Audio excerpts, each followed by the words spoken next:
Hello, friends and family. Hello, family and friends. Today I'm going to bring to you Life in a Nutshell through the eyes of the Fra. This is Chapter 1, Franciszek Chapa, 7/12/1891 to 7/8/1972. I do not remember details of the early life of Franciszek Józef Chapa. As a child, I was not interested. If anyone is aware of any additions or incorrections, don't hesitate to contact me.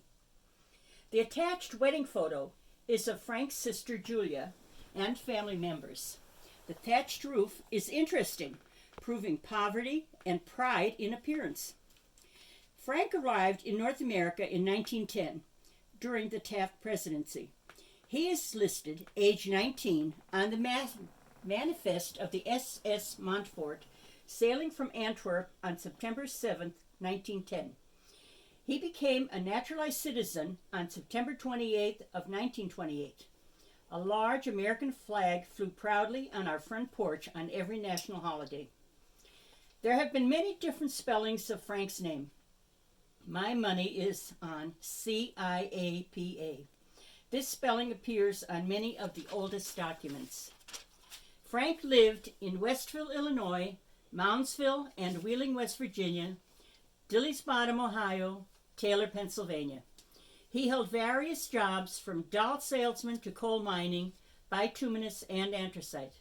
He survived 3 mine cave-ins, several long-term strikes, and was happy to retire around 1955 when the coal mines shut down in Scranton, Pennsylvania.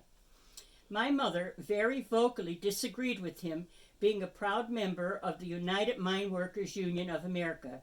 She felt he should not strike, listen to her, and work and not follow John L. Lewis, president of the Mine Workers Union from 1920 to 1960. Frank was quite proud of the education he received in Poland. He attended 8 years of grammar schooling. Cousin Betty Nosal Roscoe always said he was the smartest man she knew, but not smart enough to not have failed land investments with local bank loan receipts as a reminder. I do not believe Frank was called up to serve during World War I. We have draft papers from the state of West Virginia, dated August 1917. This notice of call was to appear for a physical examination on September 8, 1917. The district board was notified no claim of exemption or discharge had been made. Was Frank rejected because he had Austrian citizenship? Poland was part of the Austro-Hungarian Empire between 1867 and 1918. Frank didn't discuss much about his early years. The one thing I do remember was that he said one of his brothers, Joseph, emigrated to France and changed his name to Czarnecki because it sounded more Polish. A son of Joseph's, Marion, wrote to us that his uncle Stanley was still living in 1966. Regarding the other siblings, Apollonia and Julia, they were still alive in 1968. Romek died in 1966. I didn't know anything about Sophia or Peter Paul. Frank was born in the town of Wierzch Wysoka near Wadowice in 1891. He was 29 3/4 years old when he married Antonina Kluza and died in Taylor at the age of 1972. Excuse me. In between, there were 51 years of married life with 6 living children. They shared the sorrow of losing their firstborn at birth, a son Alexander. Following were Henry, Sylvester, Wanda, Helen, Francis, and Thaddeus. These births ranged from 1922 to 1939. The Depression was a bad time for Frank and Antonina, and for the world. They survived by having the older sons pick chunks of coal off the culm banks or dumps. Antonina smashed it with the hammer to sell to buy groceries. Frank also went mushroom picking and blueberry picking to make few extra dollars. Relief from the government gave them $7 a month. Brother Ted's Christmas remembrance is the same as mine. Ma and Pa, whom we called Tata, bought the tree at a corner lot. Then came the fitting, a small hole in an iron anvil. a large tree trunk waiting to be whittled. There was more than one trip outside to make the procedure perfect. The result was never having a crooked tree or one that fell over. It dried out because of no water, but fortunately no fire disasters. Christmas tree time was always special. Different nationalities and religions integrated Frank and Antonina's life, and the transition was never difficult. The children married Polish, Italian, Irish, and English Irish, Roman Catholic, and Baptist. Frank's wife told the story that he wanted to join the Polish National Church, but she held out. As a result, Wanda walked down the aisle to her baptism. Not a religious man when he was young, Frank went to confession on Holy Thursday once a year to fulfill his Easter duty. Other than that, Palm Sunday, Easter, and Christmas were the only times you would see him in his pews. But after retirement, with extra time, he became pious. Frank never learned to drive, never attended any of my school functions. He did love to dance, na levo, na pravo.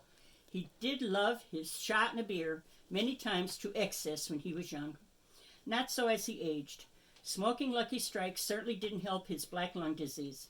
I do not think he ever went to see a doctor. I can still see him bathing a cat in the sink. This infuriated my mother. Chasing the chickens in the coop in the evening was okay, but drowning newborn puppies in a pail of water was too traumatic for me. I remember political arguments almost nightly with a Russian friend. Frank loved to agree loudly. I beg your pardon. He loved to argue loudly. When I was young, I do remember his roasting pork with garlic cloves. It tastes so good. But all the other cooking was left to Ma. When old, no teeth left, he had had a gold one. He could eat a bag of Cheetos in one sitting. He possessed some tasty but bad food choices. He drank coffee with butter melting on top. He soaked up bread in bacon grease. His everyday lunch that went with him to the coal mine was a head cheese sandwich and a butterscotch crimpet. I also remember him cracking an egg into a glass of beer and chugging it down. He did love borscht. Frank He kept a beautiful vegetable and flower garden.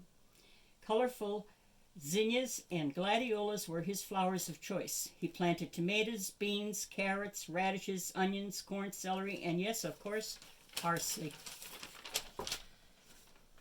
Retirement found him being a dishwasher at the University of Scranton for a few years. He worked in his summer camp in the Poconos. He searched for lost golf balls when Jeep, a son, and Bob, a son-in-law, took him to the course with them. He played cards every evening with my mother and even taught a parakeet or two to turn over the cards. But his bad side did have him teasing the grandchildren, sometimes in a mean way. He referred to my cherubs as the Three Stooges. Final thoughts? I don't believe he was the disciplinarian in the family, always threatening the strap but never using it. That was enough to make any kid run away from him, and I'm sorry to say he never showed affection. Too bad, it would have been welcome. The end of chapter 1.